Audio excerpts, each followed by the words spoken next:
এইটো আৰ্হিত হ'ব আমাৰ ঘৰটো অকমান সামান্য এটা হাল সলনি কৰি দিম নিজৰ মতে কিন্তু এইটো হিচাপত আমাৰ ঘৰটো হ'ব বতৰ বেয়া হ'লেও কাম পুৰা তীব্ৰ গতিত চলি আছে কাৰণ যিহেতুকে বাৰিষা সময়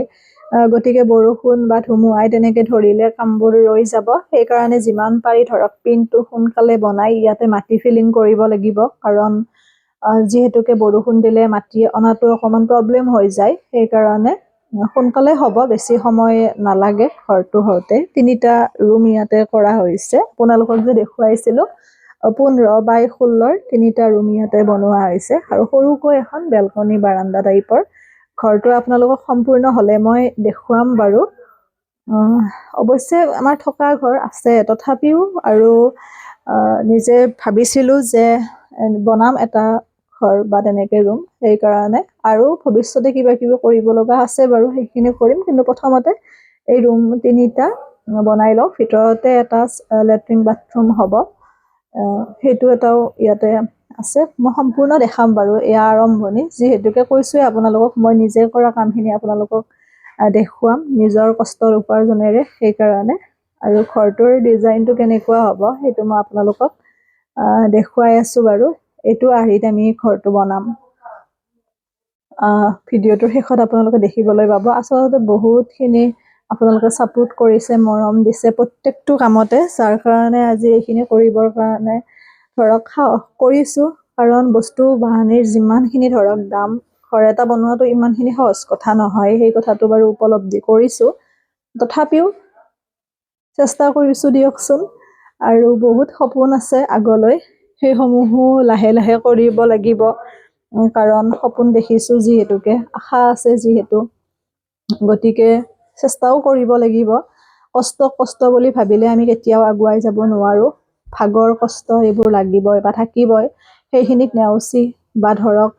সপোনখিনিৰ কাৰণে আমি কৰিব লাগিব আৰু এই ৱালবোৰ 2 বছৰ আগতে দিছিলো দেখিছে খুব ধুনীয়া হৈ আছে একো প্ৰব্লেম দিয়া নাই বহুতে ভাবে যে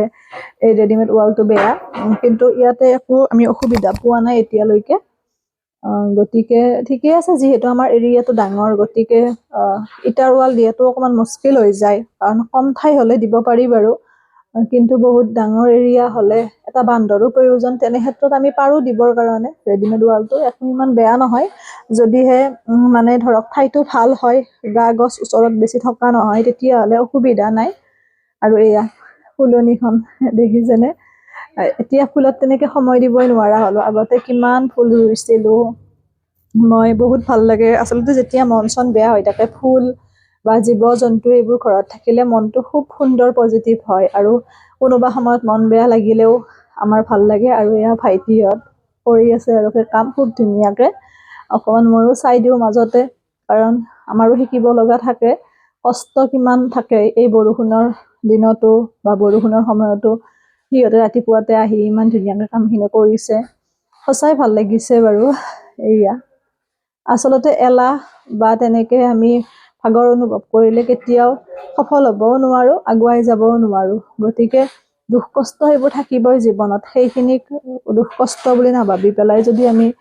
কামটো কৰো বা অলপ সময় দিওঁ তেতিয়াহ'লে নিশ্চয় ভাল হ'ব সকলোৰে আৰু গৰু মানে যিটো মই ঘৰ বনাইছিলো এটা সেইটো দেখিছেই 3 পাতৰ সেইটো ঘৰতো কিছু কাম কৰিব লগা আছে কৰিম কিন্তু এইখিনি মই অলপ ৰেডি ঠিক কৰি লৈ পেলাই ভালদৰে কামখিনিত লাগিম আৰু এনেকে ভাবিছো বাৰে বাৰে এইবোৰ কাম যিহেতু কৰি থকা কাম নহয় গতিকে সেইকাৰণে আৰু পিনটো যিমান পাৰি ওখ কৰিবৰ কাৰণে চেষ্টা কৰিছো কাৰণ যিহেতুকে ধৰক এইবোৰ ঠাই আমি সাইডবোৰ পুতাৰ লগে লগে আৰু দ টাইপ হৈ যাব ন গতিকে সেইকাৰণে যিমান পাৰি পিনটো আমি ওখ কৰিছো আৰু এতিয়া সকলোবোৰ ঠাই ওখ হৈ গ'ল গতিকে ভৱিষ্যতৰ কথাও অলপ ভাবিব লাগিব যিহেতু ঘৰ এটা বনাইছো সেইকাৰণে যিমান পাৰি পিনটো আমি ওখ কৰি দিছো এয়া ঠিকে দেখিছেনে আপোনালোকে